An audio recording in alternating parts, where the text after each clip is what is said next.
નમસ્કાર, all is well એજ્યુકેશનમાં આપનું સ્વાગત છે.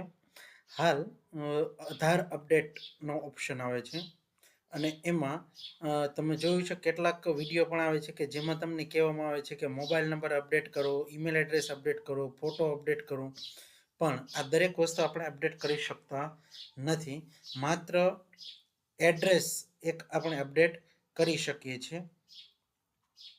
હવે એ અપડેટ કેવી રીતે કરવું તે આપણે જોઈએ. અહીં માય આધાર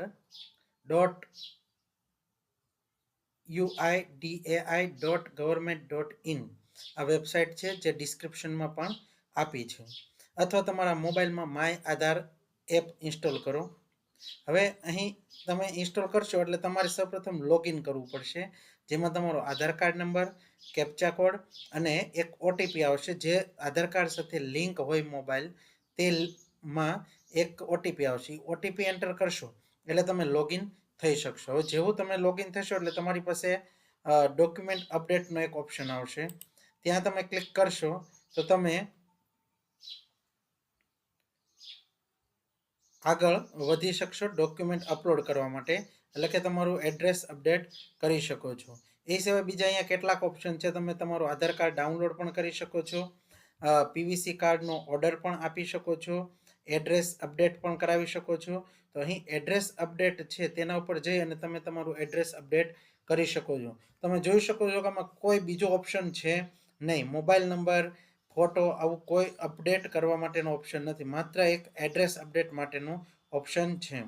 અહીં તમારું બેંક સાથે આધાર કાર્ડ લિંક છે કે નહીં તે પણ તમે ચેક કરી શકો છો. તમે તમારું વર્ચ્યુઅલ આઈડી પણ જનરેટ કરી શકો છો. અહીંથી તમે તમારું બાયોમેટ્રિક્સ લોક અનલોક પણ કરી શકો છો. અહીં તમારી હિસ્ટ્રી પણ ચેક કરી શકો છો. પછી અહીં ઓફલાઈન કેવાયસી પણ તમે અહીંથી કરી શકો છો.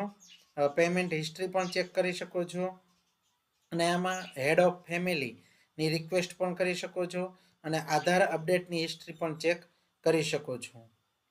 તો અહીં તમે આટલી જે સર્વિસ છે તેનો લાભ લઈ શકો છો. હવે આપણે જોઈએ કે અહીં કેવી રીતે આપણે કરીશું. તો સૌપ્રથમ આપણે જોઈએ ડોક્યુમેન્ટ અપડેટ. તો એના ઉપર આપણે ક્લિક કરીશું એટલે આપણને અહીં જોવા મળશે ડોક્યુમેન્ટ અપડેટ. મેં અહીં પ્રોસેસ કરેલી છે એટલે મને અહીં એની પ્રોસેસ બતાવે છે. તો અહીં તમે જોઈ શકો છો કે તમારી ડિટેલ હશે. ડિટેલ ઉપર તમે નીચે ક્લિક કરશો એટલે અહીં આપણને થોડીક માહિતી આપેલી છે. અહીં ડોક્યુમેન્ટ છે તે 2 MB નું રાખવાનું છે અને જે ડોક્યુમેન્ટ છે તે જેપીજી, પીએનજી અને પીડીએફ ફોર્મેટમાં તમારે અપલોડ કરવાનું છે. કયા કયા ડોક્યુમેન્ટ તમે અહીં અપલોડ કરી શકો છો.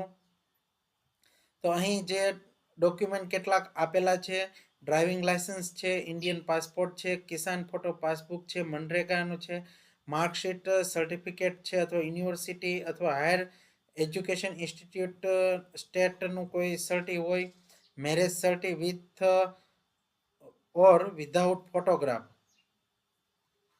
પછી કોઈ ગેજેટેડ ઓફિસરના સહી સિક્કાવાળું સર્ટી હોય, પાન કાર્ડ છે અથવા ઈ પાન છે, પાસબુક વિથ ફોટોગ્રાફ છે, પેન્શનનું કોઈ કાર્ડ છે તમારી પાસે, ફોટો આઈડી કાર્ડ છે, રેશન કાર્ડ છે અથવા ઈ રેશન કાર્ડ છે તમારી પાસે, કોઈ કાસ્ટનું સર્ટી છે, સ્કૂલ્સ લિવિંગ સર્ટી હોય તો એ પણ તમે અહીં અપલોડ કરી શકો છો. ત્યારબાદ સ્ટાન્ડર્ડ સર્ટિફિકેટ, એવા અલગ અલગ વોટર આઈડેન્ટિટી કાર્ડ એટલે કે ચૂંટણી કાર્ડ છે, તો આવા કેટલાય કાર્ડ છે તે તમે અપલોડ કરી શકો છો. ત્યારબાદ અહીં આપણે view detail and upload document એના ઉપર આપણે ક્લિક કરીશું એટલે આપણે અહીંથી ડોક્યુમેન્ટ સિલેક્ટ કરવાનું આવશે જે આપણે અહીં અપલોડ કરી અને નેક્સ્ટ પર ક્લિક કરવાનું છે. તો આ છે પ્રૂફ ઓફ આઈડેન્ટિટી માટેનું અને ત્યારબાદ નીચે છે પ્રૂફ ઓફ એડ્રેસ માટેનું અને આપણે તે વેરીફાઈ કરાવવાનું છે દરેક વ્યક્તિએ. આટલું વેરીફાઈ થઈ જાય ત્યારબાદ આપણે આગળ પ્રોસેસ કરીશું.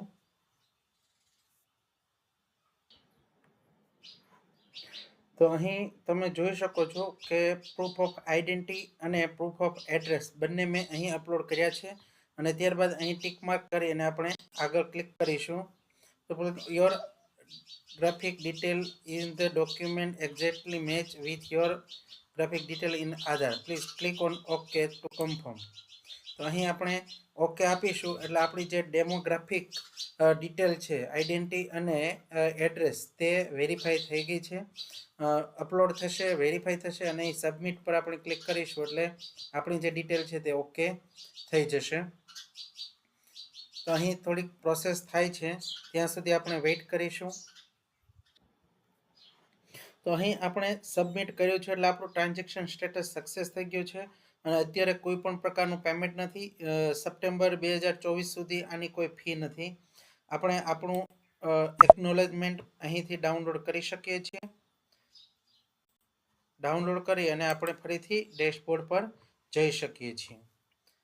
ધન્યવાદ.